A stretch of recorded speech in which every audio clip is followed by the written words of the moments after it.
All right, everybody. I was gonna share another recipe with everybody. This is gonna be beef stew, crock pot beef stew. Went ahead and turned my crock pot on low to let it be warming up. And here's my ingredients. We use ground beef in ours. This recipe is one of the best beef stew recipes I've ever eaten. My kids love it. It's actually their favorite. Uses ground beef instead of stew meat. I had one of the sweet ladies at our church gave us this a few years ago, and I've never made it the same since. So I've got some potatoes. I went ahead and peeled and washed those, and we'll dice those up. 2 cans of canned carrots. I'm gonna drain those. Can of cream of chicken. Half a stick of butter, salt and pepper, and of course our ground beef. So I'm gonna go ahead and start getting this started, and I'll walk you through the process. And so tonight it'll be good and warm and hearty for us to eat because it is bitter cold outside. You can fix this in a Dutch oven. Also, I just always prefer a crock pot just because I can start it in the morning before I head out for my day. And it's done when I get back home. So first I just sliced up my half a stick of butter and just put it in the bottom of my crock pot. Then I'm going to dice up the potatoes, and oh, I forgot my onion. Gotta slice up my onion and put that in there. When I'm dicing up my potatoes for the beef stew, I like just to kind of do them in little bite-sized pieces, not too small so they'll get mushy when you put them in, but not too large so it takes forever for them to cook. But I just kind of split my potato in half and go lengthwise and turn it, and then it makes some good bite-sized pieces. Doesn't have to be that pretty. Nobody really cares when they're eating beef stew and it's cold. They just want something warm to eat. Going ahead and slicing up my onion. I did wind up cutting up one more potato and putting it in there just because I don't use a lot of measurements or exact measurements when I cook. I kind of eyeball a lot of stuff, which is probably not the best when you're trying to share recipes, but you just kind of go with what your family likes. So my onion, I just kind of slice it up in bigger chunks. Some people don't like onion, so you don't have to have this in here, but it sure does make it good. Just throw all that in there. That's a half an onion. I may go ahead and do the whole onion just because we like onion in ours. Like I said, it's just make it your own. It doesn't have to be perfect, but onion gives really good flavor. I use onion powder a lot when I cook, so if somebody doesn't care for onions, you can always do that. So it has the flavor, but it doesn't have the pieces of actual onion. So this is what it looks like right now. I'm going to add a little salt and some pepper.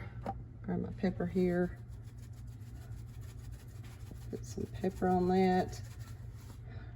I'm gonna drain my carrots and dump those in there. Okay, I've drained my carrots. I'm gonna dump those in there. You can use fresh carrots, just cut them up into bite-sized pieces, but I'm gonna dump these in there. I said just drain them off real good, dump those in there, spread them out a little bit. Then we'll move on, open up our ground beef, and the ground beef is raw. This is obviously some of our ground beef that we've got fresh from our farm here, and we'll open it up. It is raw, and you're just gonna kind of crumble it up on the top of your carrots, potatoes, and onion. All right, so I've got my ground beef open. I'm just taking it and kind of pinching it apart a little bit. I'll go get my other pack. These packs weren't exactly a pound each, so we're using 2 of those, but it comes up, you can use about however much ground beef you want.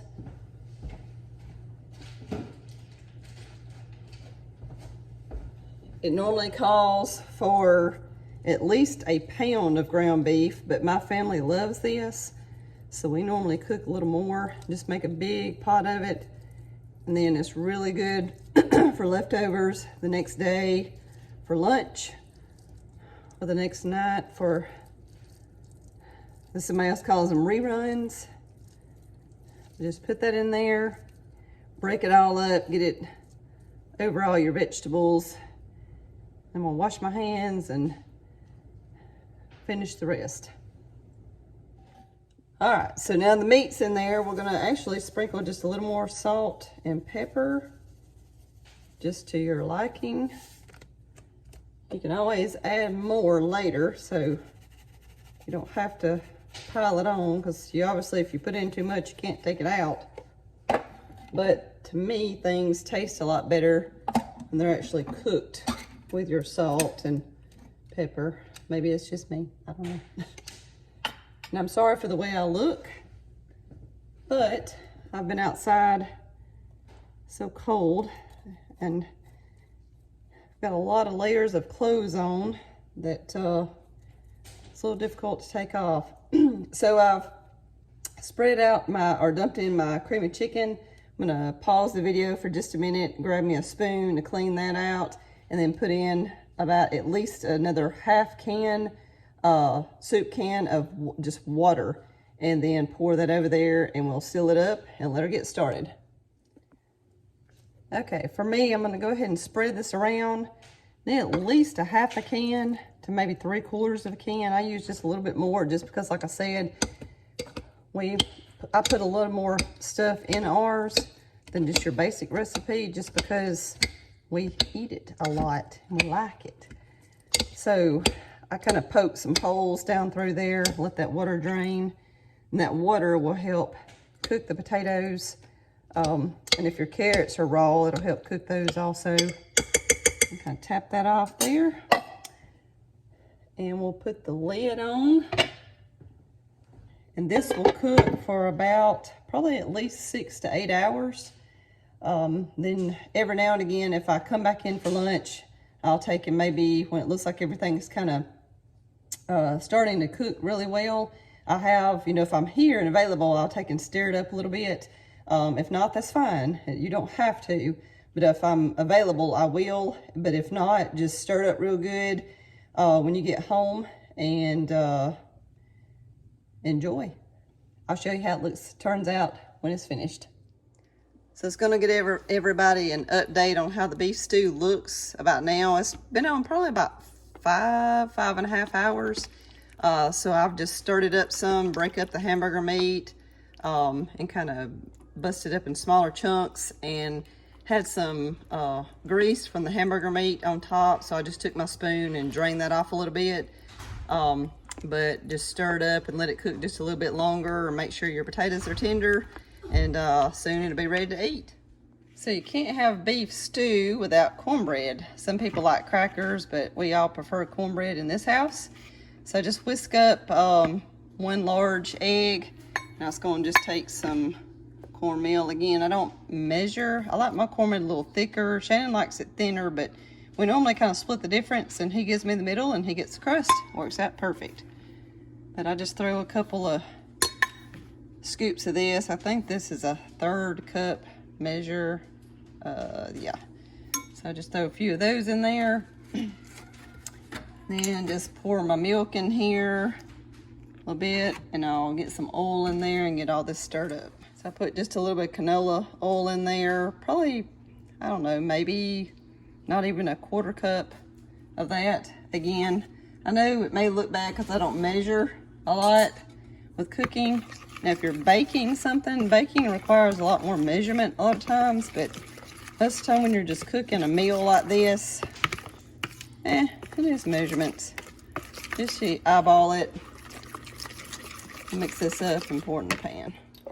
All right, got it all mixed up. Gonna pour it in the pan. Get all that goodness out of there.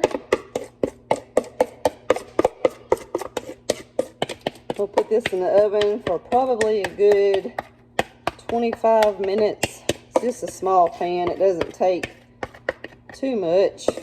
I'm cooking something like cornbread for like chicken and dressing or something larger. I'll use my cast iron skillet.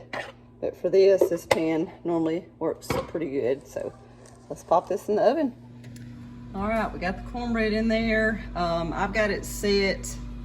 It's on 400 degrees on my oven. Now that may be a little too hot for yours, but anywhere from 350 to 400, depending on how your oven normally cooks. Like I said, about 25 minutes and we'll give it a check. All right, so the cornbread got finished up, so we got it out. The girls went ahead and sliced it on up for us. So now, only thing that's left is just dip us a big old bowl of beef stew. Some of us has already been digging in. Get that in there. Throw on a side of cornbread and dig in. Again, y'all let me know if y'all enjoy these videos and want more recipes, and I'll send them your way. Thanks for watching.